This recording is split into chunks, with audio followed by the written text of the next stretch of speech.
A task refers to an action that can be performed by an user. To set a task in an email calendar application software, all you have to do is click on a file button, select new, click on task. A task window will be displayed as shown in a video. Enter the required details in a given blank spaces. Here you can define a subject name of a task, start date and the end date of a task, and the status of a task and the priority of a task also. And also you can set a percentage of the task completion here by giving a percentage also. Enter the description in a given plain empty space. After completion, just click on save and close given at the top left corner. The task will be set. To view your set task, click on a task button in a navigation bar.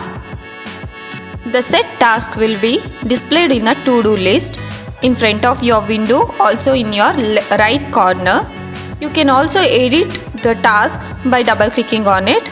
You can set and categorize the color also. When the task is completed, change the status of a task to completed. It will show the percentage of a completion to 100%. Once the task is completed, it will automatically disappear from your to-do list. Thank you.